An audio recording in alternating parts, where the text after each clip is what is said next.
ਸਾਰੇ ਦਰਸ਼ਕਾਂ ਨੂੰ ਪਿਆਰ ਭਰੀ ਜੈ ਮਸੀਹ ਦੀ। ਦੋਸਤੋ, ਦਿਸ਼ਾ ਪਰਿਵਰਤਨ ਦੇ ਸਾਡੇ ਅੱਜ ਦੇ ਪ੍ਰੋਗਰਾਮ ਦੇ ਵਿੱਚ ਤੁਹਾਡਾ ਸਭਨਾਂ ਦਾ ਬਹੁਤ-ਬਹੁਤ ਸਵਾਗਤ ਹੈ। ਅਸੀਂ ਪਰਮੇਸ਼ਰ ਪਿਤਾ ਦਾ ਧੰਨਵਾਦ ਕਰਦੇ ਹਾਂ ਕਿ ਉਹਨੇ ਸਾਨੂੰ ਇੱਕ ਹੋਰ ਮੌਕਾ ਬਖਸ਼ਿਆ ਕਿ ਅਸੀਂ ਤੁਹਾਡੇ ਸਾਹਮਣੇ ਪਰਮੇਸ਼ਰ ਦੇ ਵਚਨ ਨੂੰ ਲੈ ਕੇ ਹਾਜ਼ਰ ਹੋਈਏ। ਦੋਸਤੋ, ਅਸੀਂ ਆਪਣੇ ਪਿਛਲੇ ਪ੍ਰੋਗਰਾਮ ਦੇ ਵਿੱਚ ਦਾਨੀਏਲ ਨਬੀ ਦੀ ਪੁਸਤਕ ਦੇ 5 ਅਧਿਆਏ ਦੀ 22 ਆਇਤ ਤੋਂ ਲੈ ਕੇ 31 ਆਇਤਾਂ ਤੱਕ ਦੇ ਵਚਨਾਂ ਉੱਤੇ ਗੌਰ ਕਰ ਰਹੇ ਸੀ। ਅਸੀਂ ਵੇਖ ਰਹੇ ਸੀ ਕਿ ਰਾਜਾ ਬੇਲਸ਼ੇਸ਼ਰ ਨੇ ਕਿਵੇਂ ਪਰਮੇਸ਼ਰ ਦੇ ਪਵਿੱਤਰ ਬਰਤਨਾਂ ਨੂੰ ਦੂਸ਼ਿਤ ਕੀਤਾ ਅਤੇ ਸਰਵ ਸ਼ਕਤੀਮਾਨ ਪਰਮੇਸ਼ਰ ਦਾ ਨਿਰਾਦਰ ਕੀਤਾ, ਜਿਸ ਦੇ ਕਰਕੇ ਪਰਮੇਸ਼ਰ ਨੇ ਵੀ ਉਸ ਦੀ ਕੰਧ ਉੱਤੇ ਉਸ ਦੇ ਨਿਆਂ ਨੂੰ ਲਿਖ ਦਿੱਤਾ, ਜਿਸ ਦੇ ਕਰਕੇ ਉਹ ਬਹੁਤ ਘਬਰਾ ਗਿਆ ਅਤੇ ਆਪਣੇ ਦੇਸ਼ ਦੇ ਸਾਰੇ ਗਿਆਨੀਆਂ ਨੂੰ ਕੰਧ 'ਤੇ ਲਿਖੇ ਸੰਦੇਸ਼ ਦਾ ਅਰਥ ਸਮਝਣ ਨੂੰ ਬੁਲਾਇਆ। ਜਦੋਂ ਉਹ ਇਸ ਦਾ ਅਰਥ ਨਾ ਬੂਝ ਸਕੇ ਤਾਂ ਉਹਨੇ ਦਾਨੀਏਲ ਨਬੀ ਨੂੰ ਬੁਲਾ ਕੇ ਉਸ ਦਾ ਅਰਥ ਪੁੱਛਿਆ। ਆਪਣੇ ਪਿਛਲੇ ਪ੍ਰੋਗਰਾਮ ਦੇ ਵਿੱਚ ਅਸੀਂ ਸਿੱਖਿਆ ਸੀ ਕਿ ਸਾਨੂੰ ਪਰਮੇਸ਼ਰ ਦਾ ਕਦੇ ਵੀ ਮਜ਼ਾਕ ਨਹੀਂ ਉਡਾਉਣਾ ਚਾਹੀਦਾ। ਅਸੀਂ ਵੇਖਿਆ ਕਿ ਕਿਵੇਂ ਰਾਜੇ ਦੇ ਪਾਪਾਂ ਕਰਕੇ ਇੱਕ ਮਹਾਨ ਰਾਸ਼ਟਰ ਬੇਬੀਲੋਨ ਖਤਮ ਹੋ ਜਾਂਦਾ ਹੈ। ਦੋਸਤੋ, ਸਾਡੇ ਅੱਜ ਦੇ ਪ੍ਰੋਗਰਾਮ ਦੇ ਵਿੱਚ ਅਸੀਂ ਦਾਨੀਏਲ ਨਬੀ ਦੀ ਪੁਸਤਕ ਦੇ 6 ਅਧਿਆਏ ਦੇ ਉੱਤੇ ਗੌਰ ਕਰਾਂਗੇ। ਇਸ ਅਧਿਆਏ ਦੀ ਰੂਪਰੇਖਾ ਇਸ ਪ੍ਰਕਾਰ ਹੈ। ਨੰਬਰ 1, ਦਾਨੀਏਲ ਨੂੰ ਦਾਰਾਂ ਦੇ ਦੁਆਰਾ ਅੱਗੇ ਰੱਖਣਾ। ਨੰਬਰ 2, ਦਾਨੀਏਲ ਨੂੰ ਉਸਦੇ ਦੁਸ਼ਮਣਾਂ ਦੁਆਰਾ ਸਜ਼ਾ ਦੇਣਾ। ਇਸ ਦੇ ਵਿੱਚ ਅਸੀਂ ਵੇਖਾਂਗੇ ਕਿ ਕਿਵੇਂ ਦਾਨੀਏਲ ਦੇ ਨਬੀ ਉਸ ਨੂੰ ਧੋਖਾ ਦੇਣ ਅਤੇ ਵਿਚਲਿਤ ਕਰਨ ਦੀ ਕੋਸ਼ਿਸ਼ ਕਰਦੇ ਹਨ। ਦਾਨੀਏਲ ਦਾ ਆਪਣੇ ਪਰਮੇਸ਼ਵਰ ਦੇ ਪ੍ਰਤੀ ਦ੍ਰਿਸ਼ਟੀਕੋਣ, ਇਸ ਦੇ ਵਿੱਚ ਅਸੀਂ ਗੌਰ ਕਰਾਂਗੇ। ਉਹ ਆਪਣੇ ਦ੍ਰਿਸ਼ਟੀਕੋਣ ਦੇ ਪ੍ਰਤੀ ਯੋਗਤਾ ਰੱਖਦਾ ਸੀ, ਉਹ ਆਪਣੇ ਕੰਮਕਾਜ ਦੇ ਪ੍ਰਤੀ ਯੋਗਤਾ ਰੱਖਦਾ ਸੀ, ਉਹ ਆਪਣੇ ਪਵਿੱਤਰਤਾਈ ਦੇ ਜੀਵਨ ਵਿੱਚ ਦ੍ਰਿੜ ਸੀਗਾ, ਉਹ ਆਪਣੀ ਪ੍ਰਾਰਥਨਾ ਦੇ ਪ੍ਰਤੀ ਦ੍ਰਿੜ ਸੀ। ਦੋਸਤੋ, ਸਾਨੂੰ ਉਮੀਦ ਹੈ ਕਿ ਤੁਹਾਨੂੰ ਸਾਡਾ ਅੱਜ ਦਾ ਅਧਿਐਨ ਪ੍ਰੋਗਰਾਮ ਪਸੰਦ ਆਏਗਾ। ਸੋ ਦੋਸਤੋ, ਬਿਨਾਂ ਸਮਾਂ ਗਵਾਏ ਸ਼ੁਰੂ ਕਰਦੇ ਹਾਂ ਆਪਣੇ ਅੱਜ ਦੇ ਪ੍ਰੋਗਰਾਮ ਨੂੰ। ਪਰ ਇਸ ਤੋਂ ਪਹਿਲਾਂ ਆਓ ਆਪਣੇ ਮਨਾਂ ਨੂੰ ਪਰਮੇਸ਼ਰ ਦੇ ਵਚਨ ਦੇ ਲਈ ਤਿਆਰ ਕਰਦੇ ਹਾਂ। ਉਸ ਦੇ ਲਈ ਸੁਣਦੇ ਹਾਂ ਇਹ ਮਸੀਹੀ ਭਜਨ।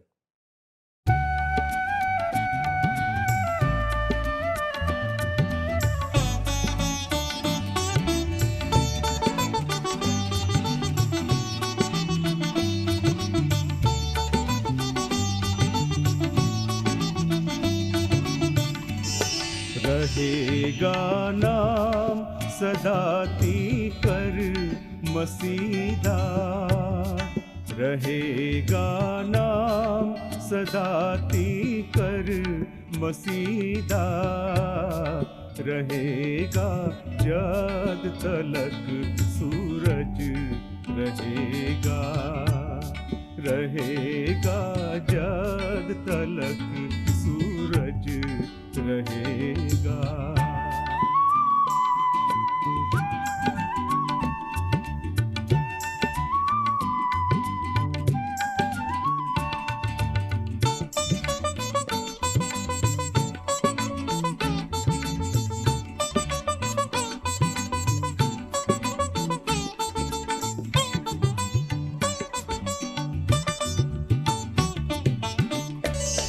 के उस तो बरकता सब लोग पावण, के उस तो बरकता सब लोग पावण, ते कौमा होस्तियां धन्यवाद गावण, ते कौमा होस्तियां धन्यवाद गावण।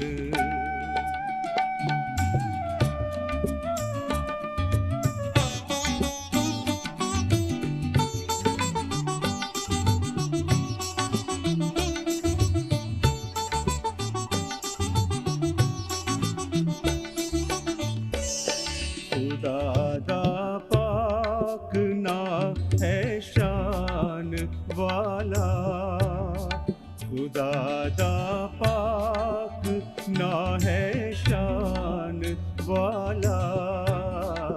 सदा कर मुबारक हो रहेगा, सदा कर मुबारक हो रहेगा।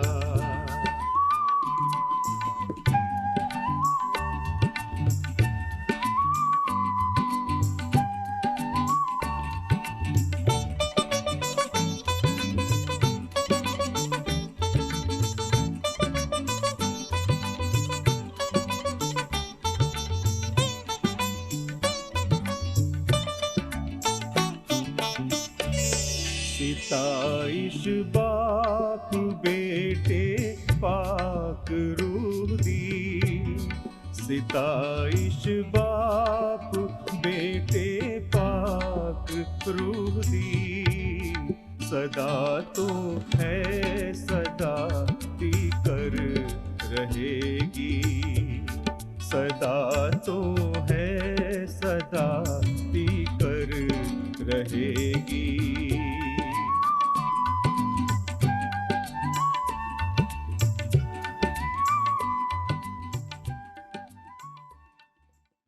ਅੱਜ ਦੇ ਇਸ ਦਿਸ਼ਾ ਪ੍ਰਵਰਤਨ ਪ੍ਰੋਗਰਾਮ ਵਿੱਚ ਤੁਹਾਡਾ ਸਵਾਗਤ ਹੈ। ਅੱਜ ਦੇ ਵਚਨ ਦੀ ਰੂਪਰੇਖਾ ਇਸ ਪ੍ਰਕਾਰ ਹੈ। ਨੰਬਰ 1, ਦਾਨੀਅਲ ਨੂੰ ਦਾਰਾ ਦੇ ਦੁਆਰਾ ਅੱਗੇ ਰੱਖਣਾ। ਦਾਨੀਅਲ 6 ਅਧਿਆਏ 1 ਵਚਨ ਤੋਂ ਲੈ ਕੇ 3 ਵਚਨਾਂ ਤੱਕ। ਨੰਬਰ 2, ਦਾਨੀਅਲ ਨੂੰ ਉਸ ਦੇ ਦੁਸ਼ਮਣਾਂ ਦੁਆਰਾ ਸਜ਼ਾ ਦੇਣਾ। ਦਾਨੀਅਲ 6 ਅਧਿਆਏ 4 ਵਚਨਾਂ ਤੋਂ ਲੈ ਕੇ 9 ਵਚਨਾਂ ਤੱਕ। ਭਾਗ ਊੜਾ ਧੋਖਾ ਦੇਣਾ। ਭਾਗ ਐੜਾ ਵਿਚਲਿਤ ਕਰਨਾ। ਨੰਬਰ 3, ਦਾਨੀਅਲ ਦਾ ਆਪਣੇ ਪਰਮੇਸ਼ਰ ਦੇ ਪ੍ਰਤੀ ਦ੍ਰਿਸ਼ਟੀਕੋਣ। ਦਾਨੀਅਲ 6 ਅਧਿਆਏ 10 ਵਚਨ ਤੋਂ ਲੈ ਕੇ 15 ਵਚਨ ਤੱਕ। ਭਾਗ ਊੜਾ ਉਹ ਆਪਣੇ ਦ੍ਰਿਸ਼ਟੀਕੋਣ ਦੇ ਪ੍ਰਤੀ ਯੋਗਤਾ ਰੱਖਦਾ ਸੀ। ਭਾਗ ਐੜਾ ਉਹ ਆਪਣੇ ਕੰਮ ਕਾਜ ਦੇ ਪ੍ਰਤੀ ਯੋਗਤਾ ਰੱਖਦਾ ਸੀ।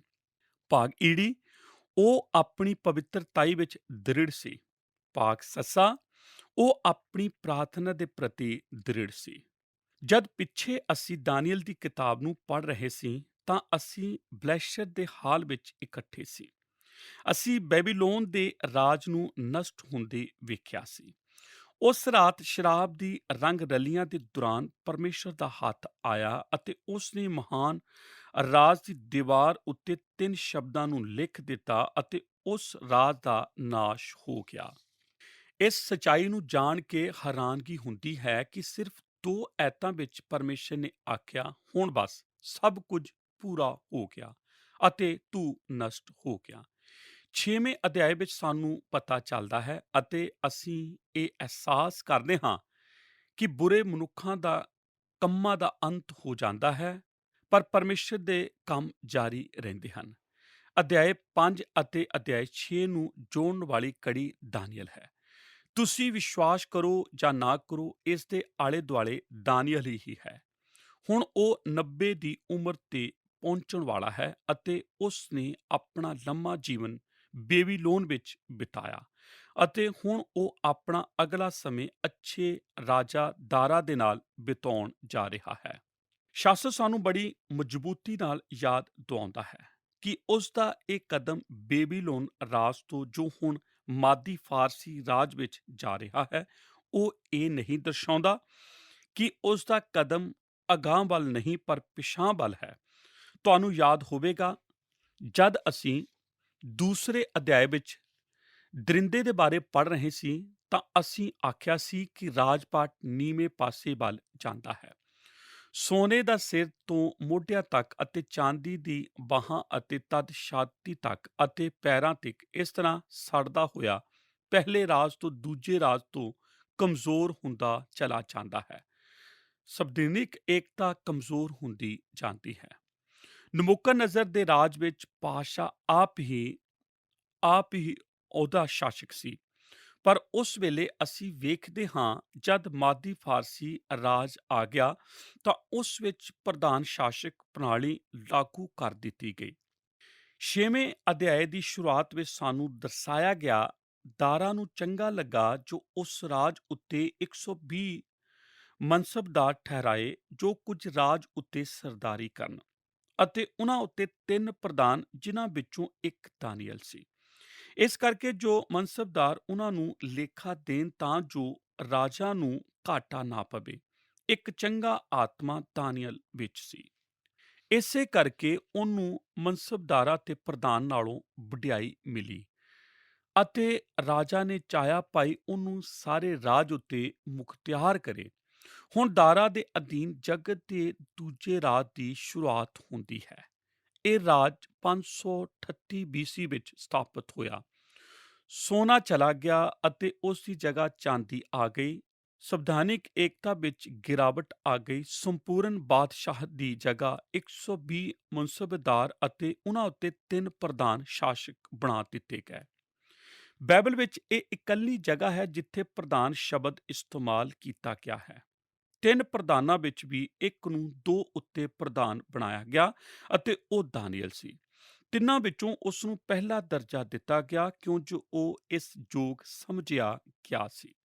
ਨੰਬਰ 1, ਦਾਨੀਏਲ ਨੂੰ ਦਾਰਾ ਦੇ ਦੁਆਰਾ ਅੱਗੇ ਰੱਖਣਾ। ਦਾਨੀਏਲ 6 ਅਧਿਆਏ 1 ਵਚਨ ਤੋਂ ਲੈ ਕੇ 3 ਵਚਨਾਂ ਤੱਕ। 6ਵੇਂ ਅਧਿਆਏ ਵਿੱਚ ਪਹਿਲੀਆਂ ਕੁਝ ਐਤਾਂ ਦਾਨੀਏਲ ਦੇ ਬਾਰੇ ਬਿਆਨ ਕਰਦੀਆਂ ਹਨ। ਐਤ 2 ਦੱਸਦੀ ਹੈ 3 ਪ੍ਰਧਾਨਾਂ ਵਿੱਚ ਉਹ ਪਹਿਲਾ ਸੀ, ਉਹ ਨੰਬਰ 1 ਸੀ। ਐਤ 3 ਦੱਸਦੀ ਹੈ ਰਾਜੇ ਨੇ ਚਾਹਿਆ ਕਿ ਉਸ ਨੂੰ ਮਨਸਬਦਾਰਾਂ ਤੇ ਪ੍ਰਧਾਨਾਂ ਉੱਤੇ ਮੁਖਤਿਆਰ ਕਰੇ ਅਤੇ ਉਸ ਵਿੱਚ ਇੱਕ ਚੰਗਾ ਆਤਮਾ ਪਾਇਆ ਗਿਆ ਸੀ। ਦਾਨੀਏਲ ਨੇ ਪਰਮੇਸ਼ਰ ਨੂੰ ਮਹਿਮਾ ਦਿੱਤੀ ਸੀ ਅਤੇ ਹੁਣ ਪਰਮੇਸ਼ਰ ਦਾਨੀਏਲ ਨੂੰ ਆਦਰ ਅਤੇ ਸਨਮਾਨ ਦੇਣ ਜਾ ਰਿਹਾ ਸੀ। ਸ਼ਾਸਤਰ ਦੱਸਦਾ ਹੈ ਕਿ ਰਾਜੇ ਨੇ ਚਾਹਿਆ ਕਿ ਉਸ ਨੂੰ ਪੂਰੇ ਰਾਜ ਪਾਟ ਉੱਤੇ ਮੁਖਤਿਆਰ ਕਰੇ। ਉਹ ਲੋਕਾਂ ਦੀਆਂ ਨਜ਼ਰਾਂ ਵਿੱਚ ਤਾਂ ਪਹਿਲਾ ਸੀ, ਪਰ ਹੁਣ ਉਹ ਨਵੇਂ ਰਾਜ ਦੀ ਨਜ਼ਰਾਂ ਵਿੱਚ ਵੀ ਪਹਿਲਾ ਬਣ ਗਿਆ ਸੀ। ਜਦ ਸ਼ਾਸਤਰ ਇਹ ਦੱਸਦਾ ਹੈ ਕਿ ਉਸ ਨੂੰ ਪੂਰੇ ਰਾਜ ਪਾਟ ਉੱਤੇ ਮੁਖਤਿਆਰ ਕੀਤਾ ਗਿਆ ਤਾਂ ਇਸ ਦਾ ਅਰਥ ਹੈ ਉਸ ਉੱਤੇ ਇੱਕ ਅਦਭੁਤ ਦਇਆ ਕੀਤੀ ਗਈ ਕਿਉਂ ਜੋ ਉਸ ਵਿੱਚ ਇੱਕ ਚੰਗਾ ਆਤਮਾ ਸੀ। ਤੁਹਾਨੂੰ ਯਾਦ ਹੋਵੇਗਾ ਦਾਨੀਏਲ ਦੀ ਕਿਤਾਬ ਵਿੱਚ 3 ਵਾਰ ਦੱਸਿਆ ਗਿਆ ਸੀ ਕਿ ਉਸ ਦੇ ਆਲੇ ਦੁਆਲੇ ਦੇ ਲੋਕ ਉਸ ਨੂੰ ਬਹੁਤ ਪਸੰਦ ਕਰਦੇ ਸੀ। ਉਸ ਦੇ ਸਮੇਂ ਵਿੱਚ ਹੀ ਹਿਜ਼ਕੀਏਲ ਨੇ ਉਸ ਨੂੰ ਨੂਹ ਅਤੇ ਅਯੂਬ ਦੇ ਸੱਤਰ ਦਾ ਅਹੁਦਾ ਦਿੱਤਾ ਸੀ। ਅਸੀਂ ਪੁਰਾਣੇ ਨਿਯਮ ਵਿੱਚ ਪਹਿਲਾਂ ਹੀ ਪੜ੍ਹ ਚੁੱਕੇ ਹਾਂ ਕਿ ਉਹ 2 ਮਨੁੱਖਾਂ ਵਰਗਾ ਸੀ, ਜੋਸਫ ਅਤੇ ਜੋਨਾਥਨ ਵਰਗਾ। ਉਸ ਵਿੱਚ ਕੋਈ ਬੁਰਾਈ ਨਹੀਂ ਸੀ ਅਤੇ ਨਾ ਕੋਈ ਕਮੀ। ਉਹ ਇੱਕ ਨਿਰਦੋਸ਼ ਮਨੁੱਖ ਸੀ ਜਿਸ ਦੇ ਅੰਦਰ ਚੰਗਾ ਆਤਮਾ ਵਾਸ ਕਰਦਾ ਸੀ। ਅਸੀਂ ਹੁਣ ਦਾਨੀਏਲ ਦੇ ਬਾਰੇ ਸ਼ਾਸਤਰ ਵਿੱਚ ਕੁਝ ਹੋਰ ਸਮਝਣ ਜਾ ਰਹੇ ਹਾਂ। ਅਸੀਂ ਪਹਿਲੀਆਂ 3 ਐਤਾਂ ਵਿੱਚ ਦਾਨੀਏਲ ਦੀ ਵਡਿਆਈ ਬਾਰੇ ਵੇਖਿਆ। ਮੈਂ ਚਾਹੁੰਦਾ ਹਾਂ ਕਿ ਤੁਸੀਂ ਧਿਆਨ ਦੇਵੋ ਕਿ ਉਸ ਦੀ ਇਸ ਵਡਿਆਈ ਦੇ ਪਿੱਛੇ ਕੀ ਕਾਰਨ ਸੀ, ਜੋ ਬਹੁਤ ਹੀ ਰੋਚਕ ਹੈ। ਕਿਉਂ ਜੋ ਇਹ ਦੱਸਦੀ ਹੈ ਰਾਜੇ ਨੇ ਚਾਹਿਆ ਕਿ ਉਸ ਨੂੰ ਪੂਰੇ ਰਾਜ ਉੱਤੇ ਮੁਖਤਿਆਰ ਕਰੇ। ਉਹ ਵਫਾਦਾਰ ਸੀ, ਉਸ ਵਿੱਚ ਕੋਈ ਕਮੀ ਜਾਂ ਦੋਸ਼ ਨਹੀਂ ਸੀ। ਇਸ ਦਾ ਕਾਰਨ ਐਤ 2 ਦੱਸਦੀ ਹੈ। ਮਨਸਬਦਾਰ ਆਪਣਾ ਲੇਖਾ ਪ੍ਰਧਾਨਾਂ ਨੂੰ ਦੇਣ ਤਾਂ ਕਿ ਰਾਜੇ ਨੂੰ ਕੋਈ ਹਾਨੀ ਨਾ ਹੋਵੇ। ਹੁਣ ਮੈਂ ਦੱਸਣਾ ਚਾਹੁੰਦਾ ਹਾਂ ਕਿ ਕੀ ਹੋ ਰਿਹਾ ਹੈ। ਦਾਰਾ ਦਾ ਇੱਕ ਮਹਾਨ ਰਾਜ ਅੱਜ ਦੀ ਸਰਕਾਰ ਵਰਗਾ ਸੀ। ਸ਼ਾਸਤਰ ਦੱਸਦਾ ਹੈ ਦਾਨੀਏਲ ਪਰਮ ਸ਼ਾਸਕ ਸੀ ਤਾਂ ਕਿ ਰਾਜੇ ਨੂੰ ਕੋਈ ਹਾਨੀ ਨਾ ਹੋਵੇ। ਸਪਸ਼ਟ ਹੈ ਕਿ ਮਨਸਬਦਾਰ ਲੋਕਾਂ ਕੋਲੋਂ ਟੈਕਸ ਵਸੂਲ ਕਰਦੇ ਸੀ ਅਤੇ ਕੁਝ ਪੈਸਾ ਆਪਣੀ ਜ਼ਰੂਰਤ ਲਈ ਆਪਣੇ ਉੱਤੇ ਖਰਚ ਕਰ ਦਿੰਦੇ ਸੀ। ਇਸ ਲਈ ਰਾਜੇ ਨੇ ਫੈਸਲਾ ਕੀਤਾ ਕਿ ਉਹਨਾਂ ਉੱਤੇ 3 ਪ੍ਰਧਾਨ ਬਣਾਉਣ ਤਾਂ ਕਿ ਉਹ ਆਪਣਾ ਲੇਖਾ ਇਹਨਾਂ ਨੂੰ ਦੇਣ। ਸ਼ਾਇਦ 40 ਜਨ ਇਹਨਾਂ ਤਿੰਨਾਂ ਵਿੱਚੋਂ ਇੱਕ ਨੂੰ ਆਪਣਾ ਲੇਖਾ ਦੇਣ। ਰਾਜਾ ਦਾਨੀਏਲ ਨੂੰ ਚੰਗੀ ਤਰ੍ਹਾਂ ਜਾਣਦਾ ਸੀ ਕਿ ਉਸ ਦੇ ਅੰਦਰ ਇੱਕ ਚੰਗਾ ਆਤਮਾ ਹੈ। ਇਸੇ ਕਰਕੇ ਉਹਨੂੰ ਮਨਸਬਦਾਰਾਂ ਤੇ ਪ੍ਰਧਾਨਾਂ ਨਾਲੋਂ ਵਡਿਆਈ ਮਿਲੀ ਅਤੇ ਰਾਜਾ ਨੇ ਚਾਹਿਆ ਭਾਈ ਉਸ ਨੂੰ ਸਾਰੇ ਰਾਜ ਉੱਤੇ ਮੁਖਤਿਆਰ ਕਰੇ। ਇਸ ਵਿੱਚ ਕੋਈ ਸ਼ੱਕ ਨਹੀਂ ਕਿ ਉਹ ਸਭ ਇਸ ਕਾਰਨ ਦਾਨੀਏਲ ਨਾਲ ਨਫ਼ਰਤ ਕਰਦੇ ਸੀ। ਤੁਸੀਂ ਵੇਖਦੇ ਹੋ ਕਿ 6ਵੇਂ ਅਧਿਆਏ ਵਿੱਚ ਦਾਨੀਏਲ ਸ਼ੇਰਾਂ ਦੀ ਮਾਂਦ ਵਿੱਚ ਨਹੀਂ ਹੈ। 6ਵਾਂ ਅਧਿਆਇ ਤਾਂ ਦੱਸਦਾ ਹੈ ਕਿ ਉਹ ਸ਼ੇਰਾਂ ਦੀ ਮਾਂਦ ਵਿੱਚ ਕਿਉਂ ਗਿਆ। ਇਹ ਹੀ ਪੂਰੀ ਕਹਾਣੀ ਹੈ। 6ਵੇਂ ਅਧਿਆਇ ਦਾ ਮਕਸਦ ਤਾਂ ਸਾਨੂੰ ਇਹ ਦੱਸਣਾ ਹੈ ਕਿ ਦਾਰਾ ਨੇ ਦਾਨੀਏਲ ਨੂੰ ਆਪਣੇ ਰਾਜ ਪਾਟ ਵਿੱਚ ਪਹਿਲਾ ਸਥਾਨ ਕਿਉਂ ਦਿੱਤਾ। ਨੰਬਰ 2, ਦਾਨੀਏਲ ਨੂੰ ਉਸ ਦੇ ਦੁਸ਼ਮਣਾਂ ਦੁਆਰਾ ਸਜ਼ਾ ਦੇਣਾ। ਦਾਨੀਏਲ 6 ਅਧਿਆਇ 4 ਵਚਨ ਤੋਂ ਲੈ ਕੇ 9 ਵਚਨ ਤੱਕ। ਸ਼ਾਸਤਰ ਦੇ ਇਸ ਲੇਖ ਵਿੱਚ ਅਸੀਂ ਐਤ 4 ਤੋਂ 9 ਵਿੱਚ ਦਾਨੀਏਲ ਦੇ ਦੁਸ਼ਮਣਾਂ ਨੂੰ ਵੇਖਦੇ ਹਾਂ ਅਸੀਂ ਉਸ ਦੀ ਵਡਿਆਈ ਨੂੰ ਵੇਖ ਲਿਆ ਸੀ। ਹੁਣ ਅਸੀਂ ਉਸ ਨੂੰ ਉਸ ਦੀ ਪਦਵੀ ਤੇ ਵੇਖਦੇ ਹਾਂ। ਐਤ 4 ਤੋਂ 9 ਸਾਨੂੰ ਉਸ ਦੇ ਬੈਰੀਆਂ ਦੇ ਬਾਰੇ ਦੱਸਦੀ ਹੈ। ਮੇਰੇ ਭੈਣੋ ਅਤੇ ਭਰਾਵੋ, ਇੱਕ ਸਭ ਤੋਂ ਜ਼ਿਆਦਾ ਨਾਸ਼ ਕਰਨ ਵਾਲੀ ਬੁਰੀ ਚੀਜ਼ ਜੋ ਤੁਸੀਂ ਆਪਣੇ ਜੀਵਨ ਵਿੱਚ ਵੇਖੋਗੇ ਉਹ ਬੁਰਾਈ ਹੈ। ਈਰਖਾ ਕਰਨਾ ਇੱਥੇ ਹੀ ਹੋ ਰਿਹਾ ਹੈ। ਇਹ ਇੱਕ ਰੋਚਕ ਗੱਲ ਹੈ ਜੋ ਤੁਸੀਂ ਉਸ ਦੇ ਬਾਰੇ ਇਸ ਅਧਿਆਇ ਵਿੱਚ ਵੇਖਦੇ ਹੋ ਕਿ ਉਸ ਨੂੰ ਇਹ ਦਾਨੀਏਲ ਜਾਂ ਉਹ ਦਾਨੀਏਲ ਆਖਿਆ ਜਾਂਦਾ ਹੈ, ਜਿਸ ਦਾ ਮਤਲਬ ਇਹ ਨਹੀਂ ਕਿ ਉਸ ਨੂੰ ਪਿਆਰਾ ਬਣਾਇਆ ਜਾ ਰਿਹਾ ਹੈ। ਮੇਰੀ ਗੱਲ ਦਾ ਵਿਸ਼ਵਾਸ ਕਰੋ, ਉਹ ਤਾਂ ਇੱਕ ਵਿਦੇਸ਼ੀ ਵਿਅਕਤੀ ਹੈ। ਉਹ ਉਸ ਨੂੰ ਪਸੰਦ ਨਹੀਂ ਕਰਦੇ।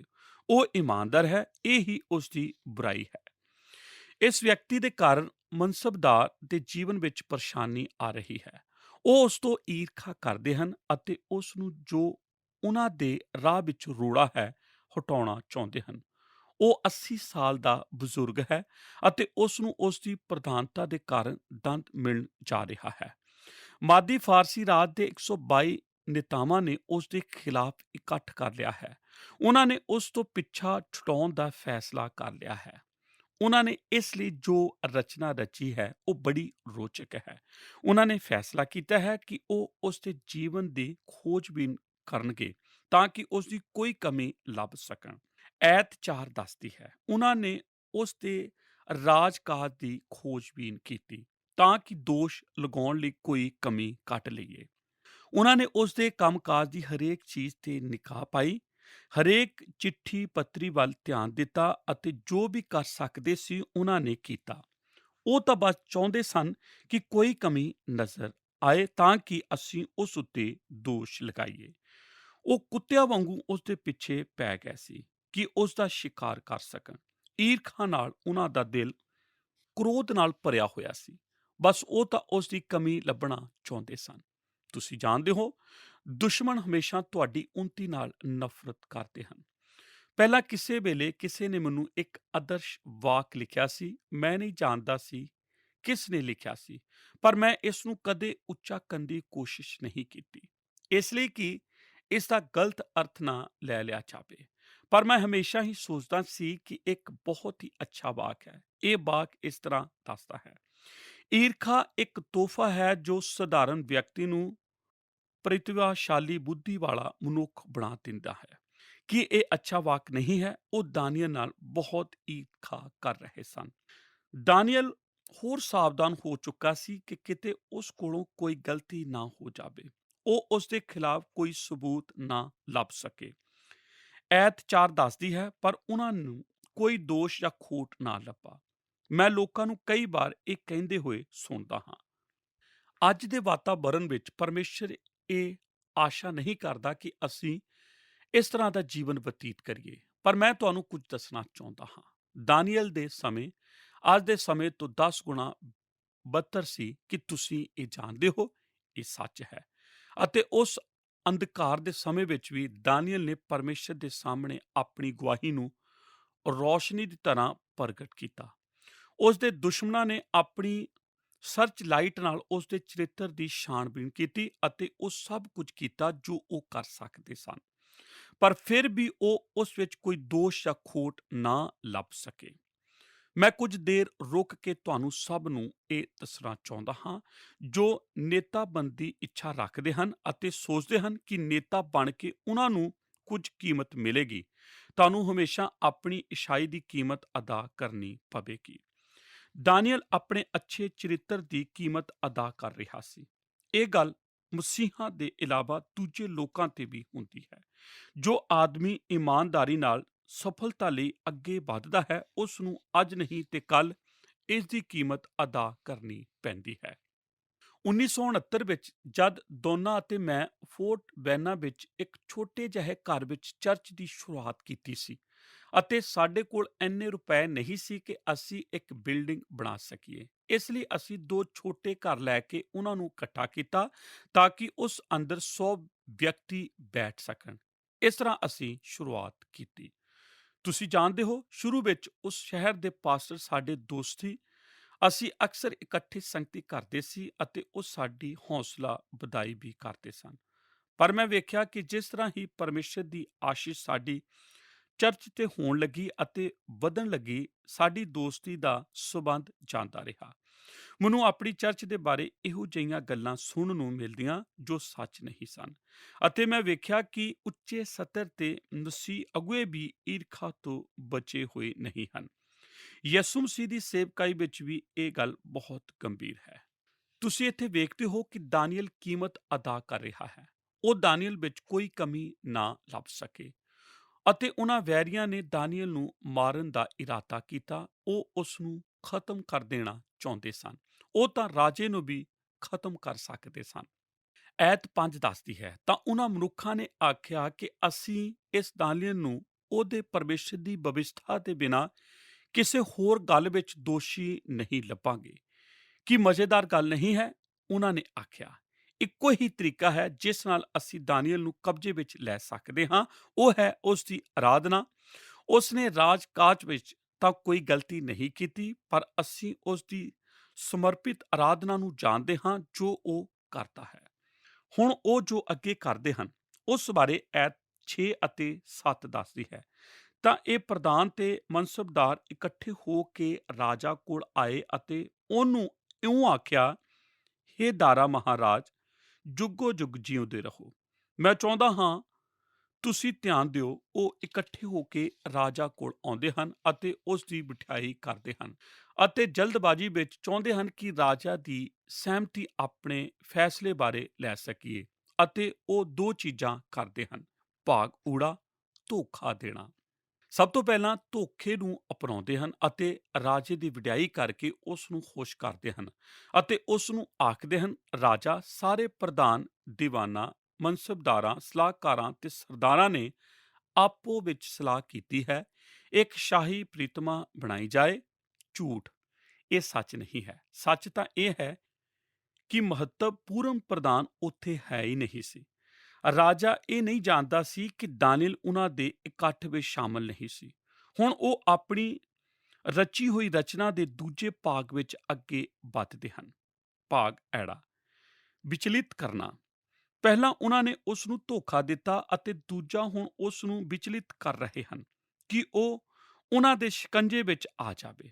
ਧਿਆਨ ਦੇਵੋ, ਉਹ ਆਖਦੇ ਹਨ, ਰਾਜਾ, ਅਸੀਂ ਤੇਰੇ ਬਾਰੇ ਸੋਚ ਰਹੇ ਹਾਂ, ਕਿਉਂ ਜੋ ਅਸੀਂ ਤੈਨੂੰ ਬਹੁਤ ਪ੍ਰੇਮ ਕਰਦੇ ਹਾਂ। ਇਹ ਸੱਚ ਨਹੀਂ ਹੈ। ਉਹ ਇਕੱਠੇ ਹੋ ਕੇ ਰਾਜਾ ਦੇ ਅੱਗੇ ਪੇਸ਼ ਹੁੰਦੇ ਹਨ ਅਤੇ ਵੇਖੋ ਕੀ ਆਖਦੇ ਹਨ। ਰਾਜਾ, ਅਸੀਂ ਸੋਚ ਰਹੇ ਹਾਂ, ਅਸੀਂ ਫੈਸਲਾ ਕਰ ਲਿਆ ਹੈ ਕਿ ਤੈਨੂੰ 1 ਮਹੀਨੇ ਲਈ ਪਰਮੇਸ਼ਰ ਕਰਕੇ ਮੰਨੀਏ।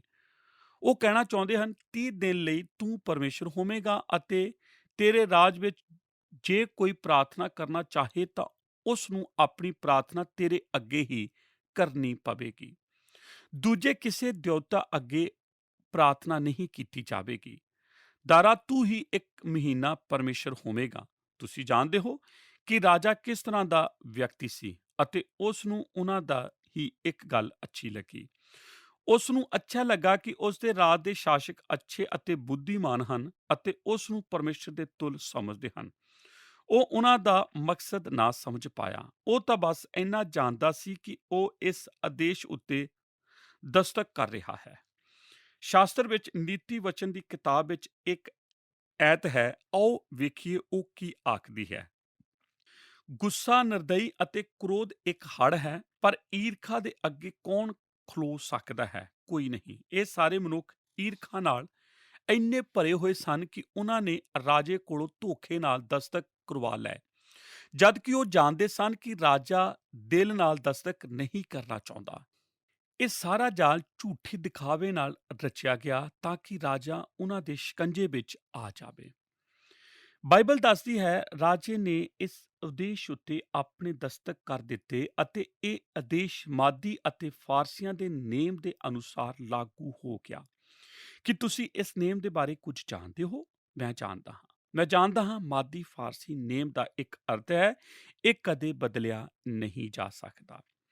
ਮੈਂ ਤੁਹਾਨੂੰ ਦੱਸਦਾ ਹਾਂ ਕਿ ਇਸ ਦੀ ਸ਼ੁਰੂਆਤ ਕਿਸ ਤਰ੍ਹਾਂ ਹੋਈ। ਮਾਦੀ ਫਾਰਸੀ ਸੰਸਕ੍ਰਿਤੀ ਵਿੱਚ ਉਹ ਵਿਸ਼ਵਾਸ ਕਰਦੇ ਸੀ ਕਿ ਉਹਨਾਂ ਦਾ ਪਾਤਸ਼ਾਹ ਕਦੇ ਗਲਤੀ ਨਹੀਂ ਕਰਦਾ। ਇਸ ਲਈ ਜੇ ਰਾਜਾ ਕਦੇ ਗਲਤੀ ਨਹੀਂ ਕਰਦਾ ਤਾਂ ਉਸ ਦੇ ਦੁਆਰਾ ਜਾਰੀ ਕੀਤਾ ਗਿਆ ਆਦੇਸ਼ ਕਦੇ ਬਦਲ ਨਹੀਂ ਸਕਦਾ।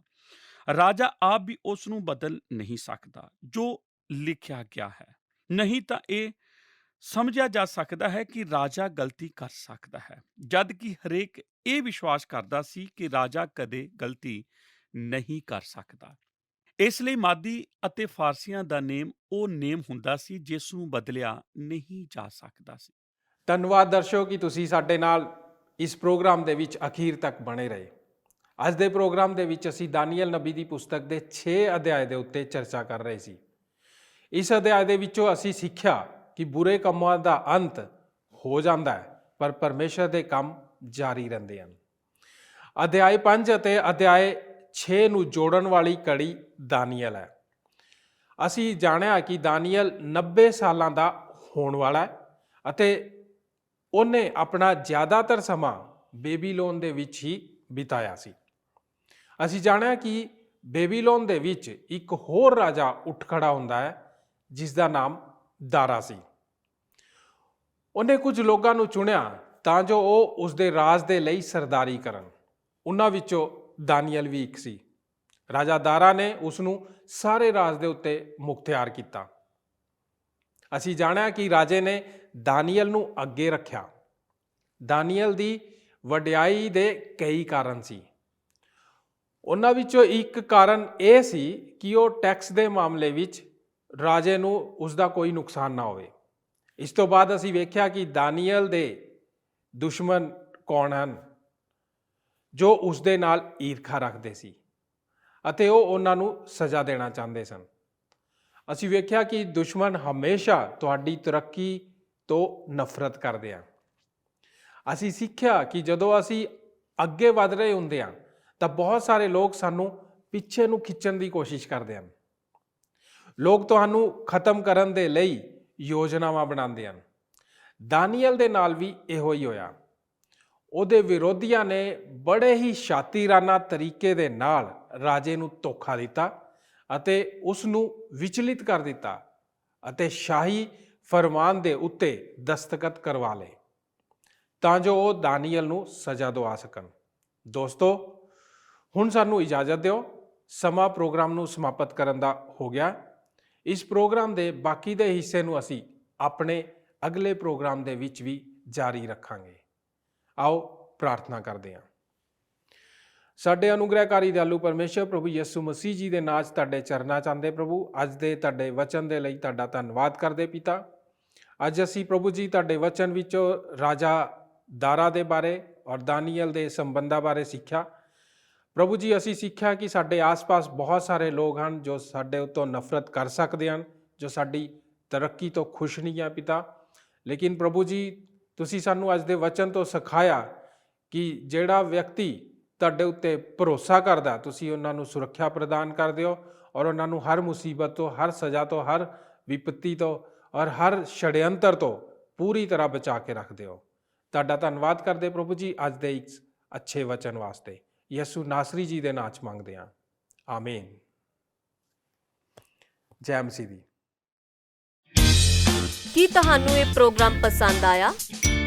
ਹੁਣੇ ਸਾਨੂੰ ਇੱਕ ਮਿਸ ਕਾਲ ਦਿਓ ਤੇ ਤੁਸੀਂ ਅਗਲੇ ਜੇਤੂ ਹੋ ਸਕਦੇ ਹੋ।